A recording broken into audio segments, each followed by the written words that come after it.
Hi, I'm your host Jürgen Strauss from InnovaBuzz, and I'm really excited today to welcome to the InnovaBuzz podcast, all the way from Dubai in the United Arab Emirates, Khaled Ghorab, who's a leadership and business coach focused on simplifying things for CEOs and businesses. Welcome to the InnovaBuzz podcast, Khaled. It's a great privilege to have you as my guest. Jürgen, it's my pleasure. I'm very, very excited for today. Lynn Howard, who is our guest on episode 467 of the podcast, introduced us and suggested that we have a conversation. So a big hello to Lynn as well. Yeah, hello, Lynn.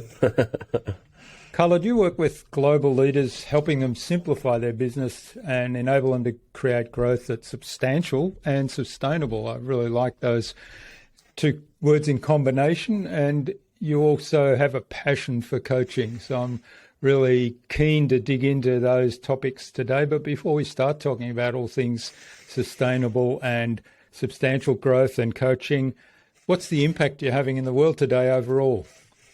Oh, man. For me, the impact that I'm having in the world today has a whole lot to do of bridging the gap between people and changing the narrative of how people do business. That is a big part of what I do today. Massive, massive. And it's important to me that people do come together, but I'm not talking about the fluffy stuff. I'm talking about how do we maximize each person's potential in business so that they can bring out their best. So a lot of that is around leadership, is it? I believe so. I mean, I think leadership massively gets down to how much a person really brings out their best. And I think today, especially today in business, we need that more than ever. So yes, on the surface, it's called leadership. And you talked about connecting people and bridging the gap between people. So to me, part of that leadership is bringing out the best in yourself, but also bringing out the best in others. 100%. Do you know something, Jürgen? When I got into coaching a couple of years ago, and I hope I'm not jumping the gun on any of the questions yet, but if we were to explore a bit of my why, and why this impact exists today. I didn't get into coaching because I wanted to help people. Initially, that was 13 years ago. It wasn't about, let me help people achieve their goals. I felt that this was already too available in the market. And what I excelled in is how can I utilize partnerships, relationships, alliances, and even adversaries to get to where we want to go. That is where I bring in Khaled for my clients. Yeah. I love that. And I love that you included in that list the competition. So where people are in competition, because that kind of flips the script, doesn't it, from this, what's the word? I'm thinking of the opposite of abundance mindset. So it flips the script to abundance mindset. Scarcity, that's the word I'm thinking of. So it flips the script from the scarcity to the abundance. 100%. I believe that when people look at the market more as a system, then I get to leverage parts of that system without judging if that system is going to work or not. Yeah, it's fantastic. All right, so leadership. So what's the correlation between that leadership and that bringing people together and achieving those sustainable and substantial business results? I think for me, when it comes to business results, there is a direct correlation between how people perform, their leadership behavior and competencies, and the business results. And it's been proven year over year that if we hire the right people, if the CEO, if the president is doing their best, and we can measure that, then we see that on the bottom line. That for me is a philosophy that has been proven time after time. And there are so many people out there in the market applying that. One of the, can we say, modalities that I love is called the leadership circle. And it was created by a guy called Bob Anderson in the United States, taking some of the work from a Harvard professor called Bob Keegan. And how do we apply change into organizations and companies in a way that creates business results through great leadership. Fantastic books that they have, fantastic modality that really draws a correlation between both. Fascinating. I have to check those books out. I'm not familiar with those. Yeah.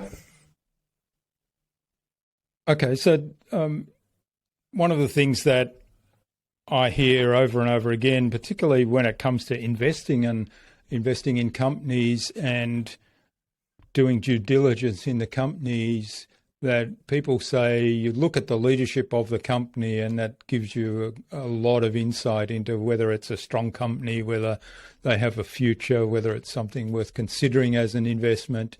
What are your thoughts about that, looking at the leadership as a guide to how healthy is the company and what's their future look like? I've got a big smile on my face because this is right up my alley. So often when it comes to companies, especially in the startup world, when you are above what they call the Series A funding, Series A funding is at the point where the startup is looking to maximize their growth. They've proven that they have great growth. Now it's time to maximize and scale even more. And this is the point where there has to be a team in place, a solid team, a solid leadership. You have your systems in place. You have everything working A-OK. And when you reach the next level of, can we say, funding, especially from venture capital, they're going to look at the people and say, is this team going to drive the vision of this company 10, 20, 30 years from now or no? And in order for that to happen, we have to have the right governance in place. We have to have the right people in their seats, the right mindsets.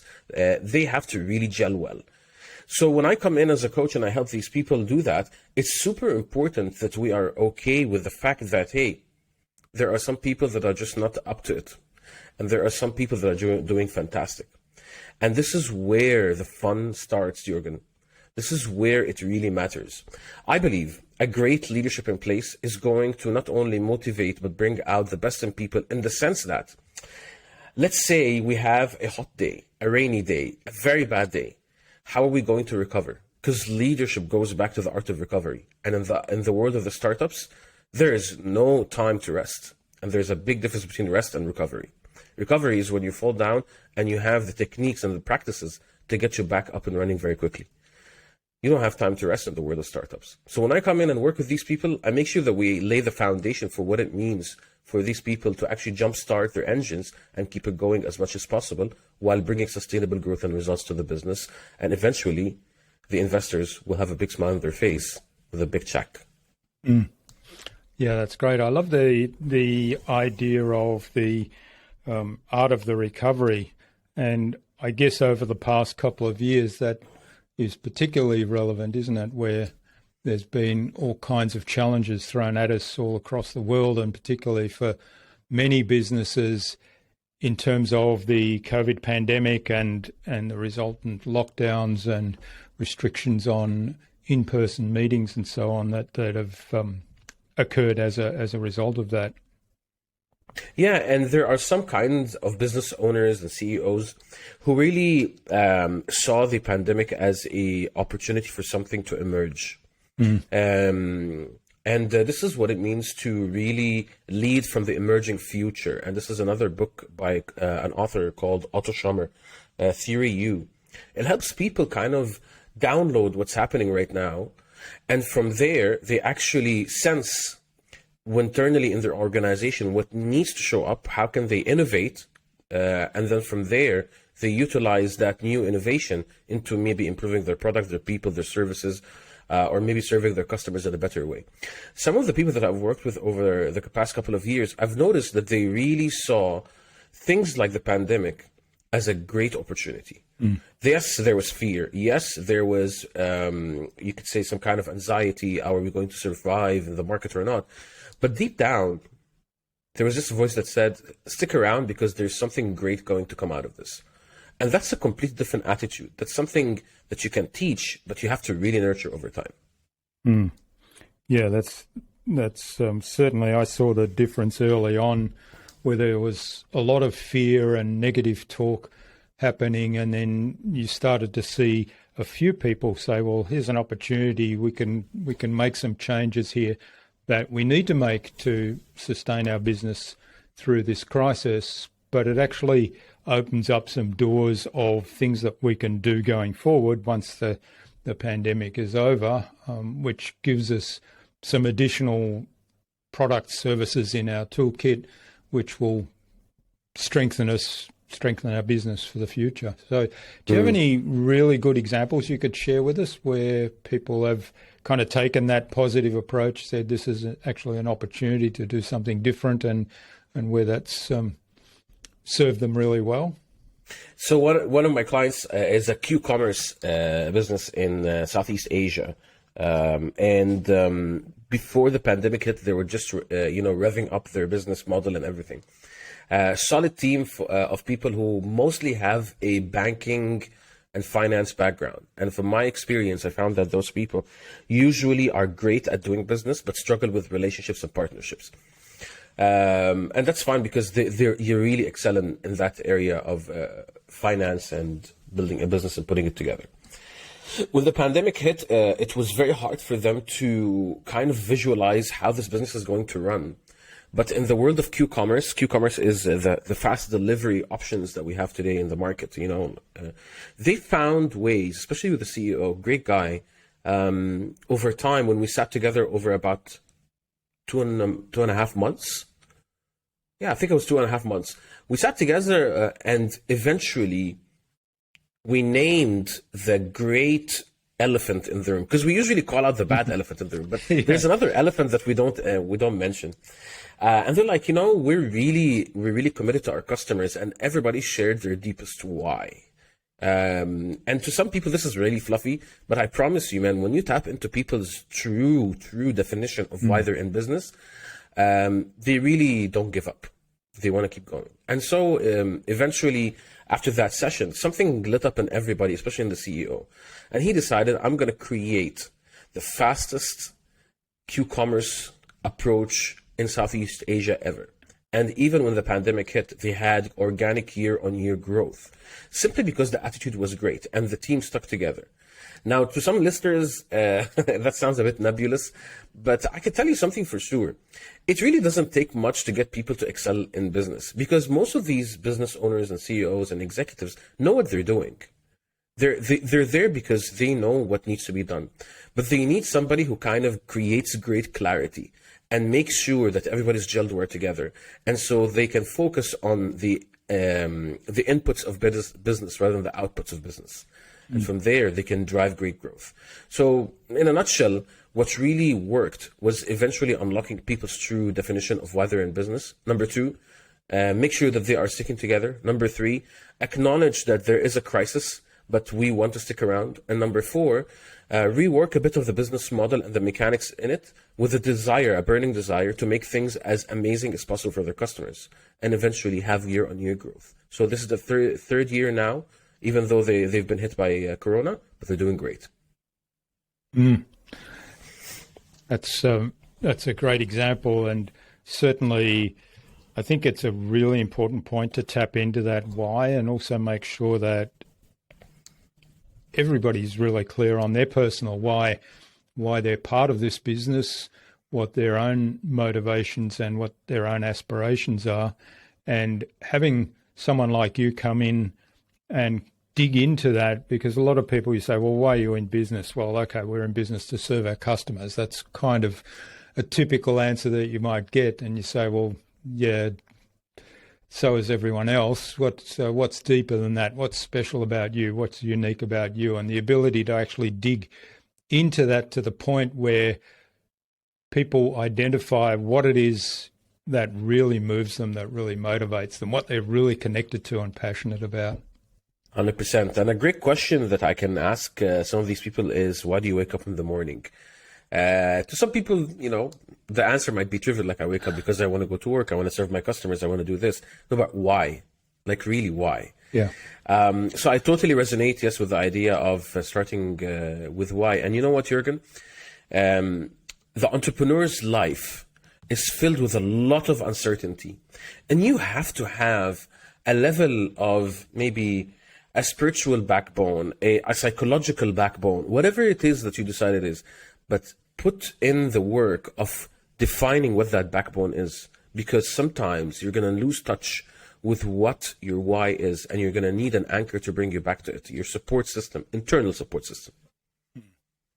So how do you suggest people go about doing an exercise like that? Let's say they've got an idea of what their why is, but perhaps it's something that they should revisit and they should dig deeper on to have it really embedded in not only their own psyche, but the entire team that works with them, even their suppliers and their partners, JV partners and whatnot, so that you do have this sense of, oh, we've had a bad day or we've got something that's in our way right now, but that's fine because here's our direction and we've got the motivation because we're just so driven by this why. Mm-hmm. Well, let's bust a myth around the why. That there's a myth going around for years in our industry, which is the moment you remember it, you're going to feel this awe and energy. And it's great when you find out what your why is, don't get me wrong. But sometimes, even when it's right in front of you, you're not going to get that feeling. So let go of the fact that you need to feel great. This is not about feeling great. This is about doing great in the world. Yeah. And yes, in the process, you can feel great because you see the results. At the same time, I always encourage my clients to have these little reminders. So some people have anchors around. Maybe it's a bracelet. Maybe it's a photo. Some business owners, I've worked with them on having their vision written out and framed and stuck in their office or home office. Some people, maybe it's like a nice little title that they carry. Some people tattooed. Doesn't matter. But as long as it's a reminder of what really got you into it in the first place. There's a nice toolbox that I learned back in the day. It's fantastic. And they have this amazing exercise. It's made for relationship systems. So it's great for teams. And they call this exercise the relationship myth. Mm-hmm. And the relationship myth is around the idea that if I can tap into the person's very first moment when they started, it creates an anchor in themselves that it's always about day zero. Most people forget day zero. So when I sit with the CEO or a founder, sometimes they get very frustrated about what's happening around them, I ask them, remind me, what was it like to start? And that confuses them because why are we talking about day zero? Or I can ask them, remind me, what was the point when you decided that this is the business that you're going to get into? So these little questions can support somebody in having these amazing reminders over time. And yet, I mean, if I think of my own example and think back to that day zero moment, I know there was a lot of excitement about initially working out what's the business plan, what's the structure that needs to be in place, what are some of the bits and pieces like branding and brand assets that need to be in place, and what are the key services that we're going to trot out. But over the years, a lot of that has evolved and changed with things that we've learned, and we've kind of changed direction many times. And there is a certain disconnect, I guess, to that initial outset, even though probably the driving motivation and the reasons why going into that business are still there and still very powerful for me personally. Could you, I know that the spotlight is on me, but just kind of to feed the energy a little bit here, why would it be powerful for you though? Yeah. Well, I guess for me, the history is a little bit going back to the very early days of my corporate world, where I lived through the inside of one of the big film manufacturers, the transition of photography from film to digital photography. And I saw firsthand how blinkered that company, and I know, from reading and from what we know in hindsight, how blinkered the other companies in the film space were. So I was with Agfa, Kodak and Fuji were the other main, and Konica were the other main film manufacturers, and of course there was Polaroid on the periphery there. And we all know that most of those companies don't really exist in any real form these days, although Fuji was the only one that managed to make a transition to digital cameras and digital images, plus a lot of the other things they've got going on. But that that to me shaped my whole philosophy around, you can't sort of you can't take a business model that in this case was 150 years old and just say, well, we're just going to keep improving that model and ignore what else is going on around us, which was, the whole digital revolution, and it was going to impact in photography in many ways. And the digital photograph and the digital camera clearly torpedoed that business model entirely. And rather than kind of pivoting the business and responding to that and looking at, well, how can we take advantage of that? Like you were saying earlier, how can we see this as an opportunity and not a threat? It was kind of treated as a threat initially, and then it was treated as, no, this really isn't a threat. But the transition to opportunity wasn't recognized. So for me, that always has formed the way I approach business right through my corporate career. And the other thing that happened during my long part of corporate career when I was traveling a lot was building lots of relationships with people, and the importance of having those relationships to be able to actually work with people and have the success. So those two things kind of came together at the beginning of my business, and that's still very core to me today. Wow. Do you know, this speaks volumes as to why this podcast is about innovation. That's fantastic. I appreciate that. And Jürgen, I think what you possess as an ability, which is something that a lot of business owners, CEOs, and entrepreneurs lack today, is to observe certain parts of the system that are not functioning well and creating a negative result. And eventually, it leads to the demise of an organization. A whole organization, an empire, falls apart. When it comes to working together with businesses, it's really important to keep your head down, yes, at work, but also your hand on the pulse, or hire somebody to have their hands on the pulse. Somebody who can actually integrate the business into the real world over and over again. And somebody asked me the other day, Khaled, how do you know if the business owner that you're working with is really going to do great stuff in the world or not? And I say, it's how integrated they are into the society and market. Because when they are integrated into the society and market, they understand the clear issues. When you understand clear issues, you have a great way of solving them. And when you can solve them, you can innovate.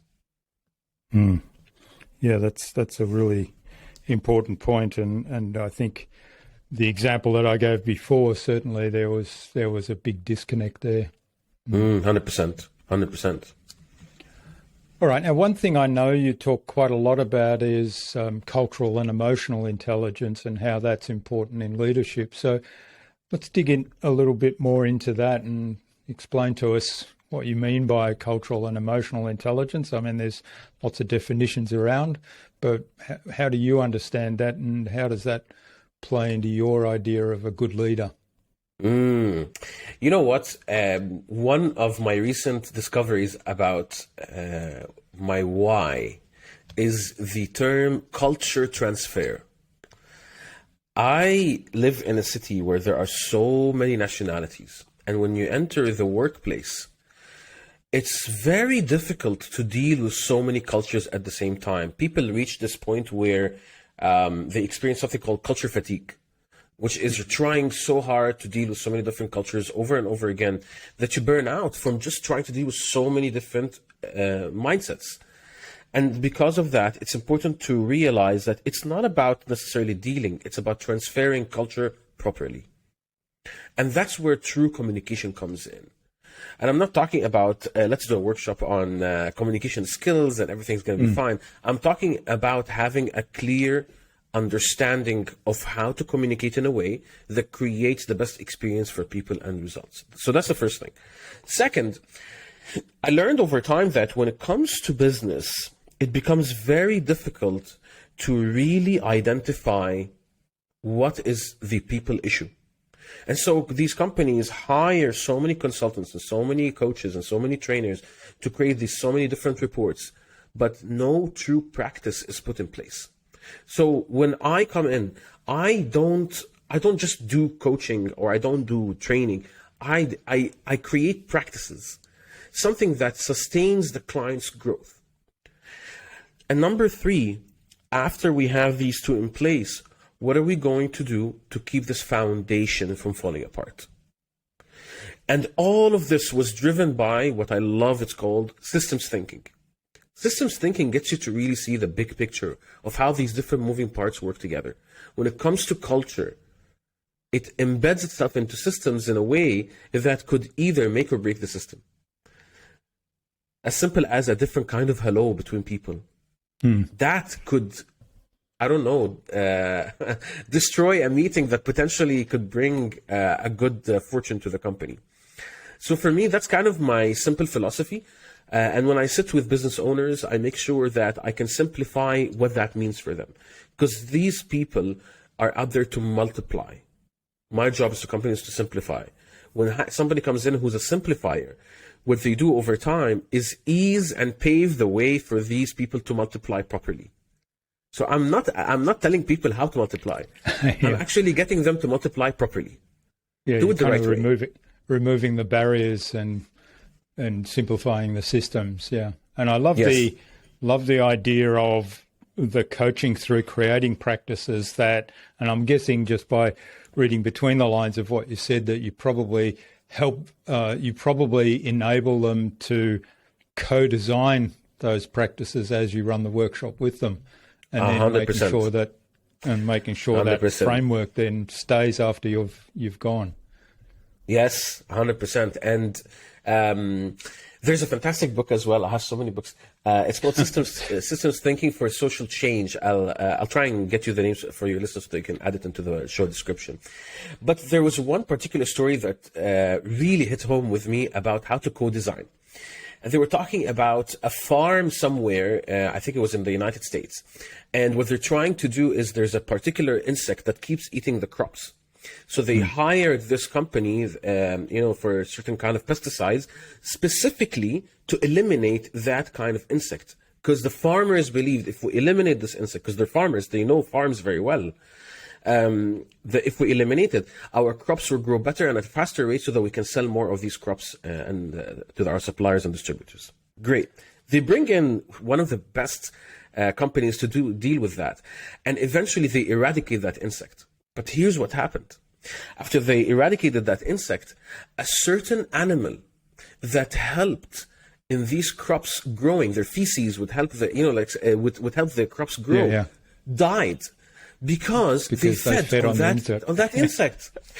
And so when it comes to designing these frameworks with people, it's so important to consider different parts of it that are codependent and what knots do we need to tie and untie. And that takes somebody who is super good at understanding people. Yeah. Because people put these systems in place. So that's something I'm very passionate about, as you can tell from the way I talk about it. Yeah, that's a fantastic story, because it really does highlight that you've got to consider the whole environment. You mentioned earlier being connected to the environment, being connected to the society, and just thinking of one particular aspect, one particular problem, and removing that. There are so many other things that may contribute to the problem, but may also be codependent on it as the opposite there, as in that animal that was responsible for helping the crops to grow. 100%. Yeah. All right. And talking about sort of these things that people observe and then look at in isolation and maybe break something else that is critical to the system working. Let's talk about some of the habits that we can easily change, bad habits that might be getting in the way of good leadership, or keeping a system healthy and keeping an organization healthy. If you don't mind, I'd like to twist that a little bit. So one of the things that I truly believe in, and it's a cornerstone in what I do, is gender intelligence. Gender intelligence helps lay the foundation so much better.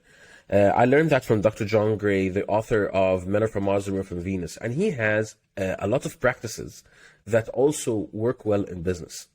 And I'm proud to say that my company, Essential International, is an official partner of Mars Venus International. So we provide the trainings and coaching through Mars Venus modalities as well. And when it comes to habits for great leadership, it's important to note that, look, if I'm talking to a man and a woman in the workplace, sometimes we can say the same things, but to them, they mean completely different things. Number one. Number two, men and women communicate and handle or cope stress very differently. And I'm talking very foundational. I'm not boxing men and women or anything, but I'm merely expressing the idea that, isn't that interesting to find that when a man is overwhelmed, he kind of isolates himself a little bit and wants to sit in silence and doesn't want to be disturbed and minds his own business. And when it comes to a woman, and I'm talking very traditionally, typically, maybe things changed a little bit today, that they'd rather be involved in some kind of brainstorming, support groups, talking with one another, involving them into a discussion so that we can alleviate that stress a little bit. So when I bring that into the workplace, as sometimes at first there's a bit of resistance, well, what do you mean men are this and women are that? Eventually people go like, you know what, there's a 2% truth there that we can work with. And from there, I can build some practices and habits for these great leaders so that they can run the business in a much better way. Does that make sense? It does make sense. And there's certainly, I mean, it's not, you talked about diversity before and diversity of all the different cultures that are present in the office in Dubai, for example. And I know I've experienced this in Singapore when I've worked in Singapore. There were so many different cultures represented in the organizations there and in the office. And then, of course, you've got different genders, male and female, and different cultures overlaid on the top of that. So to come back to that emotional intelligence thing, to kind of think about how is the message being received by these different people, or how can I communicate with these different people, whether it's culture or gender or personality. I mean, different personalities are going to respond differently to different communication styles. How can I adapt my communication style so that the message I'm trying to communicate is actually heard the way I want it to be heard? 100%. And that's why I believe in principles and then followed by habits. So in principle, communication is fuel to the team relationship. That's a key one. The second principle is, and this is a metaphor I use, and I use it even in my TEDx talk, kind of, I coined it. A partnership or a culture is like a cup of coffee. What you put in it defines its taste. What if we're all baristas? What if we get to define how we want that cup of coffee to taste? And number three, if we can allocate time to talk about personal things, but not necessarily in a personal way to reveal everything about the person in the workplace, but in the sense that let's not talk about work. I'm developing trust, and I'm developing people's ability to handle differences. Because conflict happens in the workplace either on the task level or the values level or the relational level. But I believe the deepest one is the relational that's going to help me with the values.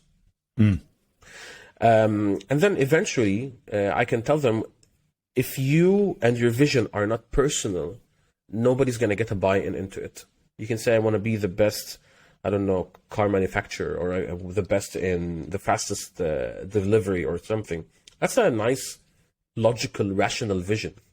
But what's going to get people to buy into it is the emotion. So, and I train people on listening for an emotional charge in people's language, because that is a great principle to live by, because I'm dealing with a human being who has a human experience at work. I'm not dealing with an employee. I'm not dealing with my boss. So if I can detect that, that helps a lot. So I know you asked about habits, but I modified it a little bit, kind of to give them principles. Great. Yeah, and I love the idea of starting with the principles, and one of the underlying core ones there that I'm hearing through is that human connection part, and finding that human connection, and that might be at a personal level, like you say, not necessarily getting into very personal secrets that most of us probably don't want to share with strangers or or work colleagues that we don't have a close relationship with, but something that could be, hey, on the weekend I saw a interesting film or I read an interesting book, and start to talk about that, which may not necessarily be related to work and yet often leads to a conversation that connects people at a more human level. Yes, I'm creating a community with these people so that they can stick around. Because as you know, the famous saying, people don't leave their jobs, they leave their bosses. Yeah. What if I can stay for my community and not worry so much about my boss this and my boss that? And the reason I also go back to principles is because in the personal development world right now, people are too focused on the habits of the most successful billionaires in the world. They wake up at 5 a.m. and they exercise the moment they wake up. Okay, great. We know that. But does that suit you? Yeah. Does this CEO's life suit you? Do you want that life? I know you want the CEO status and the perks that come with it, but do you want that ritual, that habit? Some people say no. And I ask them, why do you wake up at 5? Because I read that in a book and it's great and I want to get more energy. Yeah, but why you? Why is it for you? They don't know. So I believe principles guide people's values first. And with values, people can show up at their best because that's who they are. It's not going to be based on some book that they read. I live to get people to personalize their experience, not just blindly follow a book. That's a big part of it, Jürgen. Yeah, and I think it's a really important point there, coming back to the idea of principles. We can read books about those successful entrepreneurs and we can look at, well, okay, what are some of the principles I could draw out of that are a fit for me personally? And so it's not about getting up at 5 a.m. in the morning and exercising first thing, if that's not me. But it is about looking after myself and my health and fitness. That could be kind of a principle, and that's important, and that's an important aspect in business success as well.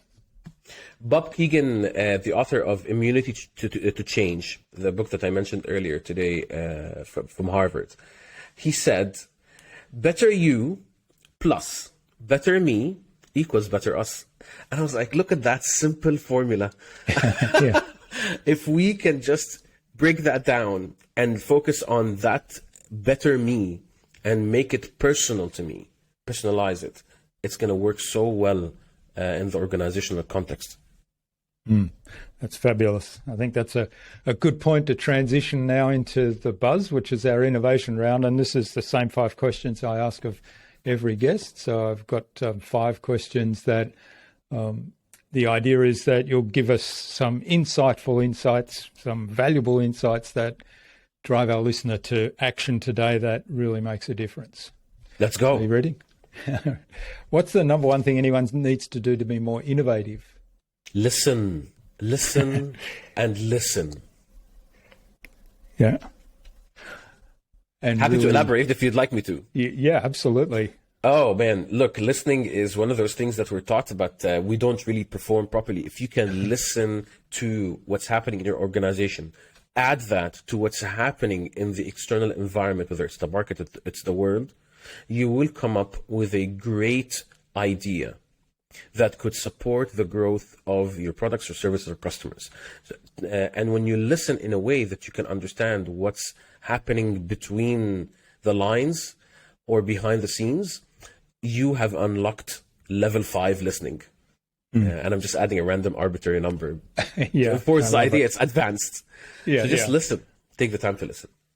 Yeah, well, I think Oscar Trimboli, who I had on the podcast quite a while back now, he's written a book, Deep Listening, and he's got this mission to create, I'm not sure of the number, I think it's 2 billion deep listeners in the world, and he does talk about the different levels of listening. So you're onto something there. Powerful. I love that. That. I think the greatest innovators in the world learn to listen first before they can say, aha. And innovation comes from knowing certain founders, comes from great research. And great research comes from listening. Wonderful. All right. What's the best thing you've done to develop new ideas? Talk to so many people as possible while maintaining my original foundational idea. And I talk to people in a way that I can do a deep understanding of what drives them under the context of what I'm researching in that moment. If I can match somebody's motivators and influencing force to the idea that I have in mind, it really helps me innovate.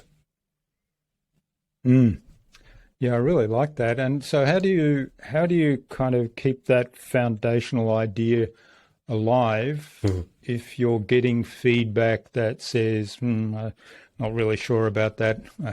I think that doesn't have legs, or whatever it might be, negative feedback.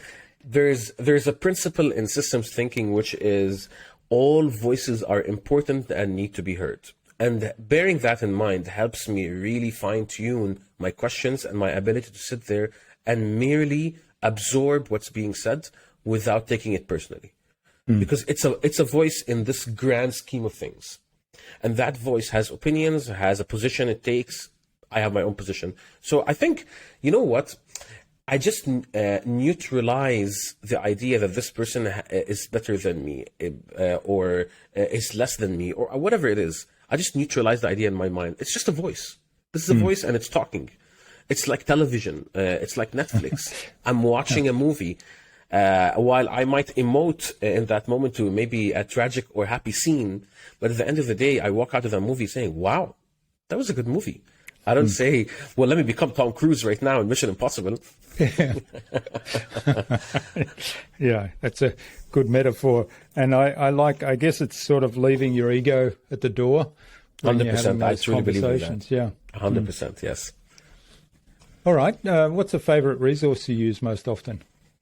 Oh, you know, I sat with this question for so long, Jürgen, and I'm so sorry. I don't have a clear answer for you.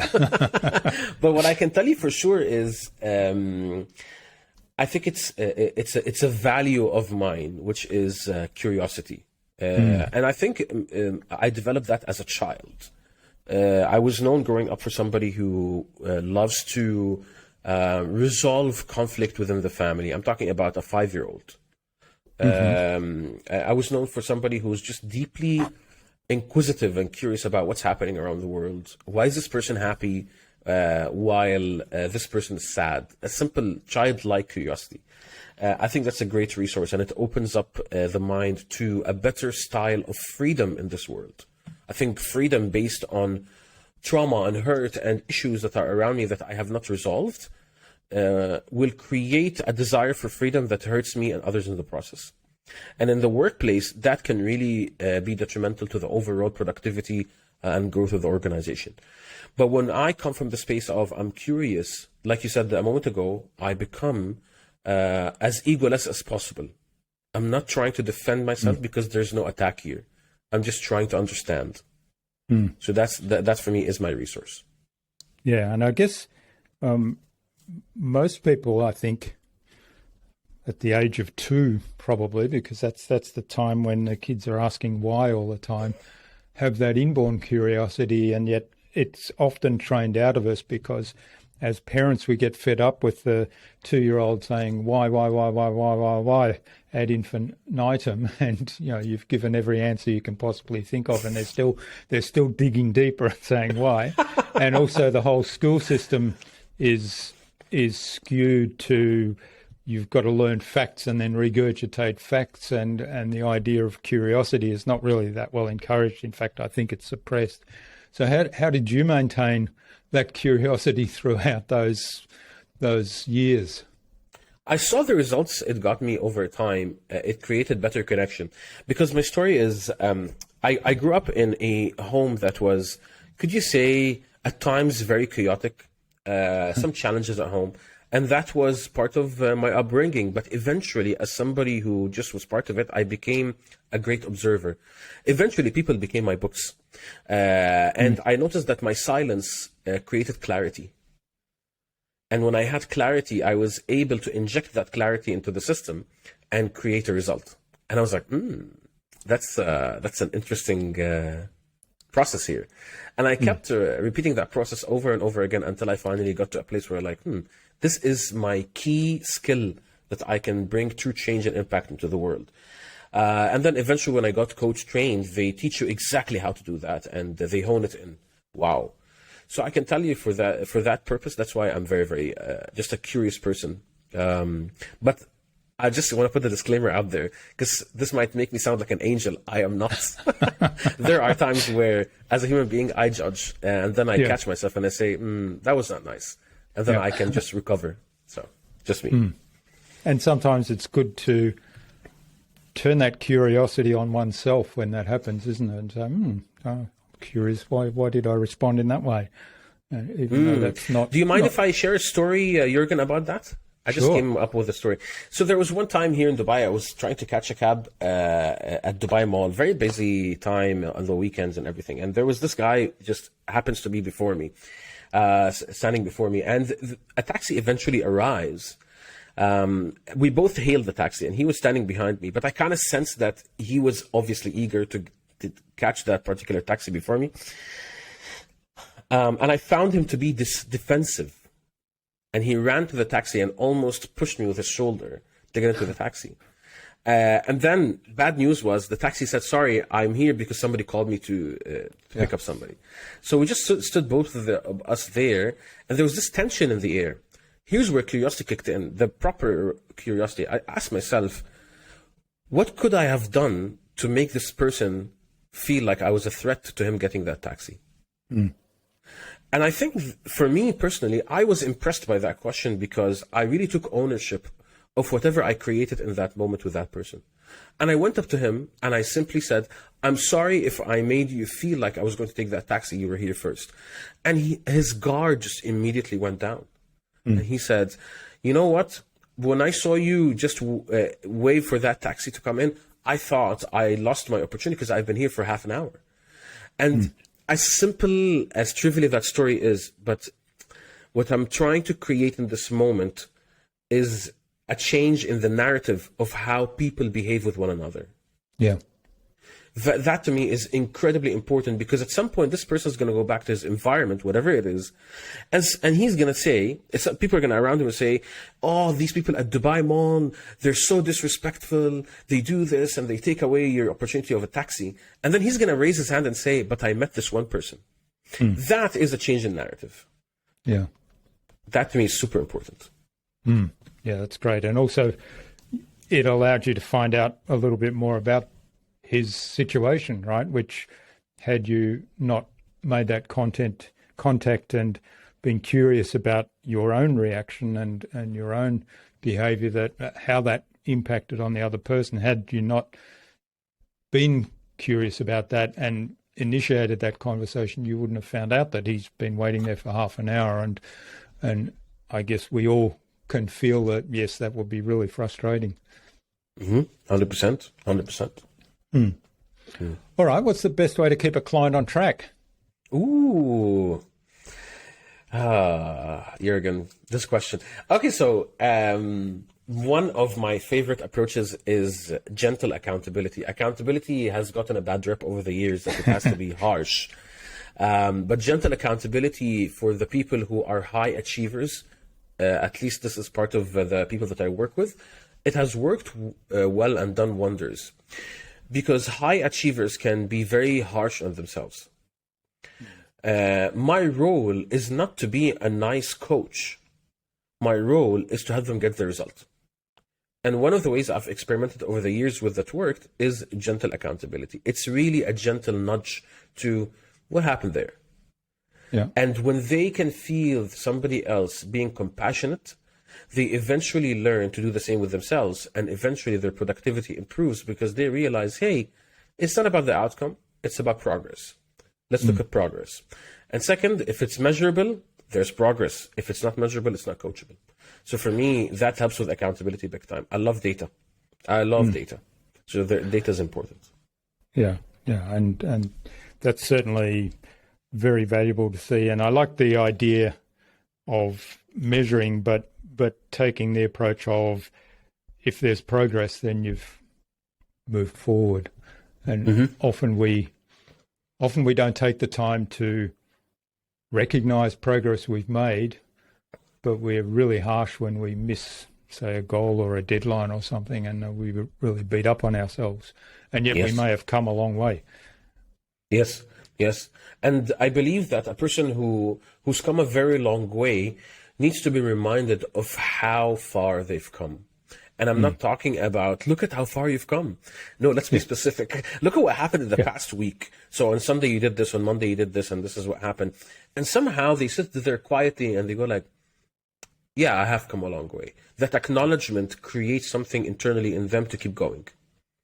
Most people forget they don't have the practices in place to help them track their growth and their progress.